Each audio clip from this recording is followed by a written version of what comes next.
ಅಕ್ರಮ ತಡೆಗೆ ಕಾರಣವಾಗಿತ್ತು. ಬೆಳಗ್ಗೆ 2013ರಲ್ಲಿ PC ಹೋಟಾ ಸಮಿತಿ ನೇಮಿಸಿದರು. ಇವೆಲ್ಲ ತೀರ್ಪುಗಳು ಬಂದ ಮೇಲೆ ಇದೇ ನಮ್ಮ ಸಿದ್ದರಾಮಯ್ಯನವರು 2013 PC ಹೋಟಾ ಕಮಿಷನ್ ನೇಮಿಸಿದ್ರು. ಬಂತು, ಎಲ್ಲ ಸಬ್ಮಿಟ್ ಮಾಡಿದ್ರು, ಎಲ್ಲ ಮಾಡಿದ್ರು. ಆದರೂ ನಿಂತಿಲ್ಲ, ಇಂದಿಗೂ ನಿಂತಿಲ್ಲ.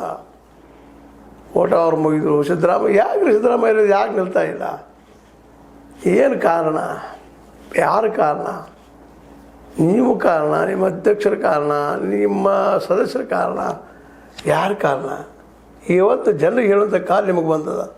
ಅದರಲ್ಲೂ ಅದರ ಫೈಟ್ ಮಾಡಿ ಜೀವನ ತುಂಬ KS ಮಾಡ್ಬೇಕಂತ ಅನ್ನುವಂಥ ಅನೇಕ ವಿದ್ಯಾರ್ಥಿಗಳು ಪಾಪ ಮೂಲಿಗೆ ಸೇರಿದ್ದನ್ನು ನಾವು ಗಮನಿಸಿದಾಗ ಅವ್ರ ಬದುಕ ಕನಸ ರೌರವ್ ನರಕದಲ್ಲಿ ಬಿದ್ದಿದ್ದನ್ನು ನೋಡಿದಾಗ ಹೆಂಗಪ್ಪ ಇದು?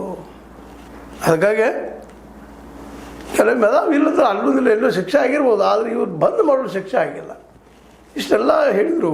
ಆಗಿನ ಸಂದರ್ಭದಲ್ಲಿ ಇವ್ರು ತನಿಖೆ ಮಾಡಿಸಿ ಇವ್ರಿಗೆ ಶಿಕ್ಷೆ ಕೊಡಿಸುವಂಥ ಕೆಲಸ ಆವತ್ತಿನ ಅಂದಿನ ಸರ್ಕಾರಗಳು ಮಾಡಿದ್ರೆ ಇವತ್ತು KPSC ಒಂದು ಸ್ವಚ್ಛ ಆಗ್ತಿತ್ತು ಏನೋ. ಯಾರೂ ಮಾಡೋಕ್ತಾ ಇರಲಿಲ್ಲ ಅದನ್ನು. ಯಾಕಂದ್ರೆ ಸಿಕ್ಕಾಪಟ್ಟೆ ದುಡ್ಡು ಬರ್ತದೆ.